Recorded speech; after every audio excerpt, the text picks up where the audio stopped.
আপনার আমার আশা ইমাম হুসাইনের আশা এক নয়। শের খুদা আলী মর্তুদা নবীজির কাছে আসলেন, ইয়া রাসূলুল্লাহ, ইয়া হাবিবাল্লাহ, ফাতেমার ঘরে সন্তান আসার সময় হয়েছে। সুবহানাল্লাহ। আমার নবী বললেন, আলী রে, তুমি কি পেরেশান হচ্ছ? ইয়া রাসূলুল্লাহ, আমি তো পেরেশান আছি, কোন নাম দিব? সুবহানাল্লাহ বলেন।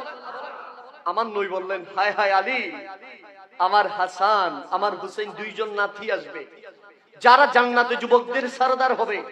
আমাকে আল্লাহ পাক জান্নাতের একটা সুন্দর বক্সের ভিতরে, আগে কখনো এই নাম কেউ শুনে নাই, প্রকাশ হয় নাই, দুটা নিয়ামতের নাম আল্লাহ আমার জন্য সংরক্ষিত করে রেখেছেন। সেই দুইটার মধ্যে একটার নাম হাসান আর একটার নাম হুসাইন। আলী রে, দুইজন সন্তান তোমাকে আল্লাহ দান করবে, নাসালে পাক হবে, যাদের মাধ্যমে আহলে বাইত কিয়ামত পর্যন্ত থাকবে। আল্লাহ তাদের নামগুলো জান্নাতের মধ্যে সংরক্ষিত করে রেখেছেন।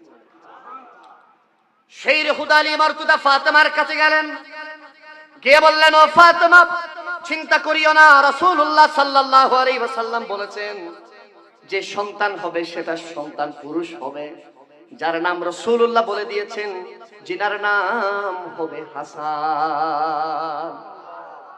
ফাতেমা বললেন, নবীজি যেহেতু বলেছেন, তাহলে সেটা মিথ্যা হবে না।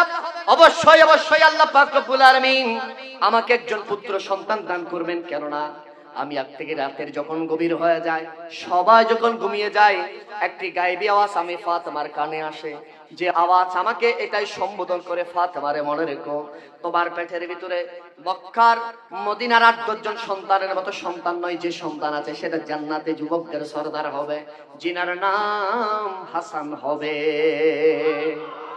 মা ফাতেমা বললেন, আস-সাওয়াইকুল মুহরাকা কিতাবের মধ্যে এসেছেন, মা ফাতেমা বললেন, হাসানের সময় যেই অবস্থা, হুসাইনের সময় সেই অবস্থা হয়েছে।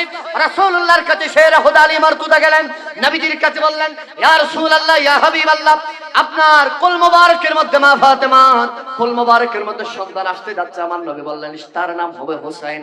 আল্লাহ পাক জান্নাত থেকে আরেকটা পবিত্র নাম আমার জন্য রেখেছেন, যে নাম হবে হুসাইন। সুবহানাল্লাহ বলেন। আরে হাসান হুসাইন শিশু অবস্থায় ঘরের মধ্যে কান্না করে, মা ফাতেমা বললেন, যদি বেশি কান্না করো, মনে রেখো শের খুদা আলী মারতুদাকে বলে দেওয়া হবে, তোমাদেরকে পানিশমেন্ট দেওয়া হবে। ইমাম হাসান চুপ রইলেন, হুসাইন চুপ রইলেন, কখন নানা জান আসবে সেই অপেক্ষায়। সুবহানাল্লাহ। হাদিসে মোবারকার মধ্যে আপনি যতগুলো হাদিস দেখবেন, আমার নবী যেই নবী হাঁটলে আকাশের চন্দ্র নবীর সাথে হাঁটে, যেই নবী হাঁটলে মেঘ ছায়া দেয়, যেই নবী হেঁটে গেলে জান্নাতের টুকরা হয়ে যায়, যেই নবী হেঁটেছেন হুজরা মোবারক থেকে মসজিদে নববী, আমার আল্লাহ বলতেছেন, হাবিব রে, সেটা সাধারণ জায়গা রাখবো না। হাদিসে কুদসির মধ্যে বলা হয়েছে, মা বাইনা বাইতি ওয়া মিনবারি রাউদাতুন মিন রিয়াজিল জান্নাহ। নবী হাঁটলে জান্নাতের টুকরা হয়ে যায়। আর সেই নবী কন্টিনিউ ডেইলি একবার হলো ইমামে হাসান ইমামে হুসাইনকে দেখতে যেতেন। আর যারা বলে, যাওয়ার সাথে সাথে হাউমাউ করে কান্না করে দিলেন। আমার নবী বললেন, কি হুসাইন, কান্না করছো কেন? ইয়া রাসূলুল্লাহ, আপনার অপেক্ষায় ছিলাম। আমার মা আজকে 3 দিন পর্যন্ত সব সময় চুলার মধ্যে পাতিল বসাই দিছে, এই মুহূর্তে হচ্ছে, এই মুহূর্তে হচ্ছে, খিদার যন্ত্রণায়, খিদার কারণে আজ আমি হুসাইন কষ্ট পাচ্ছি। নানা জান আপনি আসবেন, আপনাকে বলবো, সেজন্য অপেক্ষায় আছে। হাদিস সাক্ষী দেয়, আল্লাহর হাবিব ইমামে আলী মাকাম ইমামে হুসাইনকে কোলের মধ্যে বসালেন। বসানোর পরে বললেন, এই আমার নাতি জান ইমামে হুসাইন, তোমার জিহ্বাটা আমি নানা জানের মুখের মধ্যে দিয়ে দাও। সুবহানাল্লাহ। তোমার জিহ্বাটা দিয়ে দাও। ইমামে হুসাইন বলেন, হাদিসে মোবারকা বর্ণনা করেন, ইমামে হুসাইন জিহ্বা দিতে দেরি, ইমাম হুসাইন চোখ বন্ধ করে ফেললেন। অনেকক্ষণ চোষার পরে হঠাৎ করে জিহ্বা বের করলেন এবং বললেন, নানা জান, আমি কখনো এত মিষ্টি পানি পাই নাই, যে মিষ্টি পানি আপনার জবান থেকে পেয়েছি। বললেন ইমামে হুসাইন, নানা জান, আমার খিদা নিবারণ শেষ হয়ে গেছে, আমার আর ক্ষুধা নাই।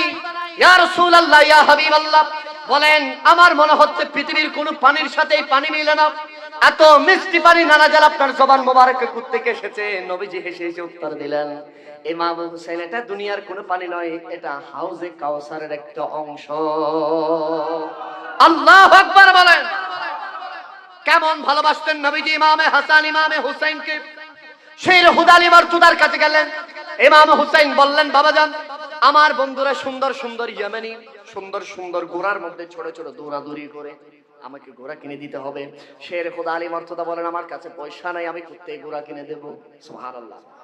বলে যে ঘোড়া যদি কিনে দিতে না পারেন একটা উপায় বলেন না, পথ বলেন, কোথায় গেলে ঘোড়া পাবো?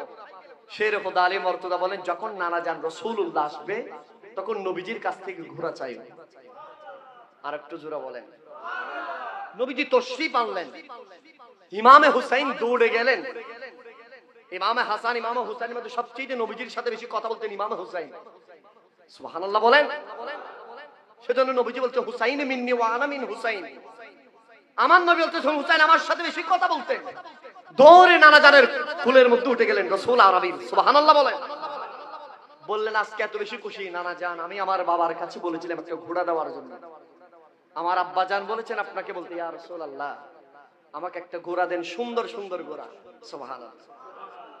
নবীজি ইমামে হুসাইনকে বললেন, এ হুসাইন এমন একটা উত্তম রূপের ঘোড়া তোমার সামনে উপস্থিত হবে, তামাম বিশ্ব জগৎ এক পাশে রাখলে ওই ঘোড়ার সমপরিমাণ হবে না, এমন একটি ঘোড়ার উপর তুমি সওয়ার হবা। ইমাম হুসাইন বললেন নানাজান সে ঘোড়াটা কোথায়? আমার নবী বললেন আমার কুল থেকে নামো। রাসূলুল্লাহ বলেন আমি ঘোড়া সাজবো। সুবহানাল্লাহ। না না আপনি ঘোড়া সাজবেন? হ্যাঁ। ইমামে আলী মাকাম বলতেছেন আহা ওনারা তো ছোট বাচ্চা হলো আমাদের মতো ছোট বাচ্চা, আমাদের যে ছোট বাচ্চারা গুরু গুরু লাদা লাদা বাচ্চা এগুলোর মতো তো না, ওনারা জান্নাতি যুবকদের সরদার। সুবহানাল্লাহ বলেন। বললেন ইয়া রাসূল আপনি ঘোড়া সাজবেন? হ্যাঁ। নবীজি ঘোড়া সাজলেন, ইমাম হুসাইন পিঠের উপর আরোহণ করলেন। বলেছেন নানা জান আমার বন্ধুদের ঘোড়ার তো সুন্দর লাগাম আছে, টান দিলে দৌড় দেয়, ছেড়ে দিলে থেমে যায়। তখন নবীজি বললেন আমার যে ইয়েমেনি চাদর ছিল আমি সেই চাদরটা ইমাম হুসাইনের হাতের মধ্যে দিলাম। সুবহানাল্লাহ বলেন। এই চাদরটা আমি তাকে দিলাম, ইমাম হুসাইন তুমি যখন টেনে ধরবে আমি দৌড়তে থাকবো, ছেড়ে দিলাম স্টপ হয়ে যাবে। সুবহানাল্লাহ বলেন।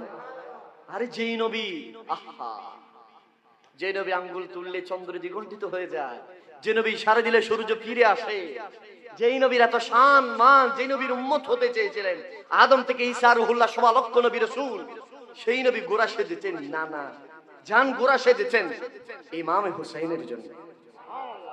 আরেকটু জোরে বলেন। আহা এটা সহজ কথা? সহজ কথা এটা না। সেজন্য আশিক বলেন নবীর শান কত,